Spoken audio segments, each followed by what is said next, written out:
बड़ी खबर सामने आ रही है। राम मंदिर पर बड़ी आतंकी साजिश का पर्दाफाश हुआ है। दरअसल खबर यह है कि आईएसआई राम मंदिर पर हमला करवाना चाहती थी, जिसका भंडाफोड़ हुआ है। गुजरात एटीएस और फरीदाबाद एसटीएफ ने मिलकर एक शख्स अब्दुल रहमान को गिरफ्तार किया है। ये वही अब्दुल रहमान है जिसे बताया जा रहा है कि पाकिस्तानी खुफिया एजेंसी आईएसआई ने अयोध्या में राम मंदिर पर हमला करने की जिम्मेदारी सौंपी थी। तो अब्दुल रहमान को गिरफ्तार किया गया है। लगातार जो गुजरात एटीएस है और फरीदाबाद एसटीएफ है, वो इस ऑपरेशन को अंजाम दे रही है। जहां अब्दुल रहमान को गिरफ्तार किया गया, उससे कई घंटों की पूछताछ की गई और जो चौंकाने वाले खुलासे उसने किए हैं, बताया है कि किस तरीके से उसे पाकिस्तान की खुफिया एजेंसी आईएसआई ने हायर किया था राम मंदिर पर हमला करने के लिए। तो ये बड़ी सफलता कह सकते हैं कि सुरक्षा एजेंसियों को हाथ लगी है, जहां पर एक बार फिर से एक बड़ी आतंकी साजिश को नाकाम किया गया है। और जिस अब्दुल रहमान की गिरफ्तारी हुई है, इसके पास से 2 हैंड ग्रेनेड भी बरामद किए गए हैं। ये भी जानकारी निकलकर सामने आई है। तो ये बड़ी सफलता सुरक्षा एजेंसियों को मिली है, लेकिन साथ ही एक चौंकना रहने वाला ये मामला निकलकर सामने आया है। जिस तरीके से लगातार हम देख रहे हैं कि अयोध्या में राम मंदिर में भक्तों की संख्या बढ़ रही है, लगातार वहां पर जो है भक्त पहुंच रहे हैं। तो ऐसे में अब्दुल रहमान को ये जिम्मेदारी दी गई थी कि वो अयोध्या में राम मंदिर पर हमला करे। इसके लिए खबर यह है कि अब्दुल रहमान ने राम मंदिर की रेकी भी की, जानकारी पूरी जुटाई और पाकिस्तान की खुफिया एजेंसी आईएसआई तक पूरी जानकारी राम मंदिर को लेकर साझा भी की गई थी। तो ये एक बहुत बड़ी साजिश जो कि नाकाम हुई है। और कितना बड़ा ये जो साजिश थी वो भारत के खिलाफ राम मंदिर पर चल रही थी, ये कहीं ना कहीं इस पूरे मामले को लेकर खुलासा हुआ है। और दरअसल जानकारी निकलकर सामने आई है कि गुजरात एटीएस को ये खुफिया जानकारी मिली थी कि इस तरीके से राम मंदिर पर हमला करने की साजिश रची जा रही है।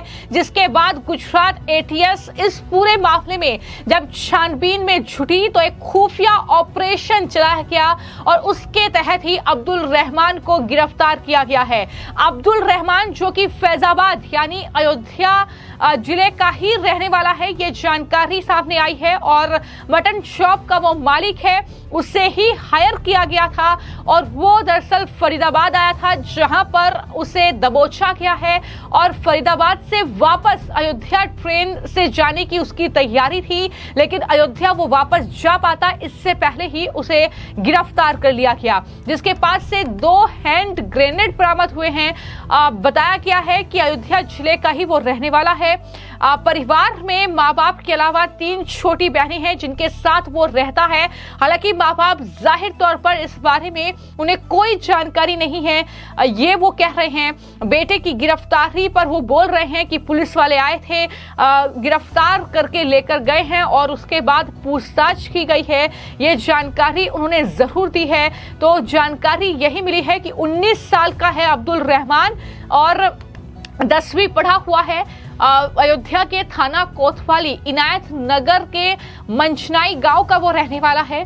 और परिवार ने जो जानकारी दी है वो बताया कि पुलिस आई थी, घर में तलाशी ली गई, करीब 25 पुलिसकर्मी थे और थाने में रात भर रखकर पूछताछ की गई। पिता का कहना है कि बेटे को फंसाया जा रहा है, लेकिन वहीं पर बेटा अब्दुल रहमान जो राज उगल रहा है वो वाकई भारत के लिए चिंता बढ़ाने वाले हैं। वो भारत की सुरक्षा के लिए एक बड़ी चिंताजनक बात है कि किस तरीके से भारत की सुरक्षा में एक बड़ी सेंध कुछ इस तरीके से पाकिस्तान की खुफिया एजेंसी ने लगाई है, किस तरीके से यहाँ फैजाबाद से एक शख्स को हायर किया गया। 19 साल का ये लड़का, जिसे ये जिम्मेदारी सौंपी गई कि वो राम मंदिर पर हमला करे, और इसको लेकर पूरा प्लान तैयार हो चुका था।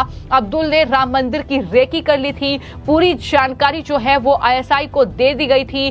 तो जाहिर तौर पर कितना बड़ा ये हमला हो सकता था, क्या कुछ पूरा मामला हो सकता था, अंदेशा इसी बात से लगाया जा सकता है। हालांकि परिवार वाले ये कह रहे हैं कि अब्दुल ने ऐसा कुछ नहीं किया और उसे फंसाया जा रहा है, उसे दिल की बीमारी है, उसका इलाज चल रहा है। ये तमाम बातें माता पिता की ओर से कही जा रही हैं, लेकिन यहाँ पर जो जानकारी लगातार जो है सामने आ रही है वो यही कि इस पूरे मामले में और कौन लोग शामिल है। अब्दुल अकेला नहीं होगा, जाहिर तौर पर एक पूरा जो सिंडिकेट है वो इसके लिए काम कर रहा होगा। तो ऐसे में और कौन लोग हैं, इसको लेकर भी लगातार छानबीन जो है वो लगातार चल रही है। ये ऑपरेशन अभी थमा नहीं है। उत्तर प्रदेश की पुलिस, साथ ही जो गुजरात एटीएस है और फरीदाबाद एसटीएफ है, वो इस पूरे मामले को अब जो है छानबीन करने की कोशिश कर रही है। अब्दुल रहमान के और साथी कहां हैं और क्या कुछ जानकारी अब्दुल रहमान इस पूरे मामले में दे सकता है, कौन से वो लोग हैं जो इस पूरे जो है साजिश के साथ शामिल हैं। तो ये कहीं ना कहीं तमाम सवाल हैं जो इस पूरे मामले में अभी बने हुए हैं, जिनका जवाब जाहिर तौर पर आने वाले वक्त में पुलिस के जरिए दिया जाएगा। लेकिन हमने देखा है कि जब से अयोध्या में राम मंदिर बना है तब से लगातार इस तरीके के मामले सामने आए हैं। या तो उत्तर प्रदेश के मुख्यमंत्री योगी आदित्यनाथ को धमकी दी गई है, या फिर राम मंदिर पर कोई आतंकी हमले की बात की गई है, और यहां तक कि पन्नू जैसे जो खालिस्तानी आतंकी हैं उनकी भी धमकी बार बार सामने आई है कि राम मंदिर को उड़ा देंगे। तो इस तरीके की लगातार धमकियां मिली हैं और इसी को ध्यान में रखते हुए राम मंदिर की सुरक्षा में भी लगातार इजाफा ही किया गया है। वहां पर सुरक्षा कर्मी तैनात किए गए हैं।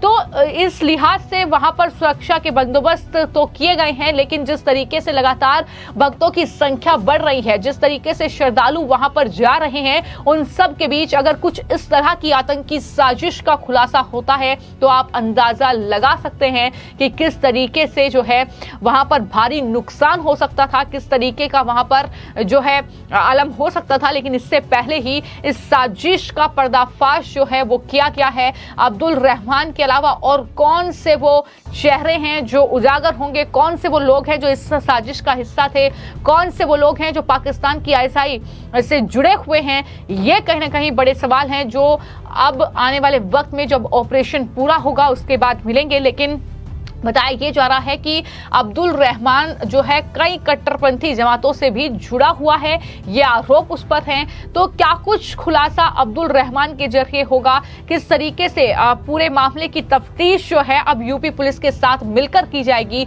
ये कहीं ना कहीं देखने वाली बात होगी। तो जिस तरीके से ये पूरा मामला सामने आया है, तो ऐसे में कई सवाल अब सुरक्षा को लेकर उठ रहे हैं कि किस तरीके से सुरक्षा कड़ी की जाए, क्योंकि 2 हैंड ग्रेनेड भी उसके पास से बरामद किए गए हैं। बताया जा रहा है कि उसने कहीं छिपा कर ही रखे थे, जो कि पुलिस को छानबीन में मिले हैं। और इस तरीके से जो है लगातार इस पूरे गैंग एक तरीके से जो बना हुआ था, जिन्हें जिम्मेदारी पाकिस्तान की खुफिया एजेंसी की तरफ से सौंपी गई थी, आखिर उसमें कितने लोग शामिल हैं, कौन कौन से लोग शामिल हैं, इसको लेकर लगातार पुलिस का ये ऑपरेशन चल रहा है। अब देखना यही होगा कि उत्तर प्रदेश के मुख्यमंत्री योगी आदित्यनाथ किस तरीके से राम मंदिर की सुरक्षा को कड़ी करते हैं, क्योंकि लगातार एक के बाद एक कुछ इस तरह की जो खबरें हैं वो निकलकर सामने आई है। जो कई लोगों की गिरफ्तारी की गई है, कई लोगों ने डराने के लिहाज से इस तरीके की बातें कही हैं। तो लेकिन अब ये मामला जाहिर तौर पर गंभीर है। रहमान ही ये खुलासा कर रहा है कि उसे राम मंदिर को बम से उड़ाने की जिम्मेदारी सौंपी गई थी, जिसको लेकर वो लगातार कार्य कर रहा था, जिसका अब पर्दाफाश हो चुका है। अब देखना होगा कि कितने और लोग जो हैं इस पूरे मामले में सामने आते हैं। फिलहाल आपकी इस खबर को लेकर क्या राय है, हमें कमेंट बॉक्स में जरूर लिखें। धन्यवाद।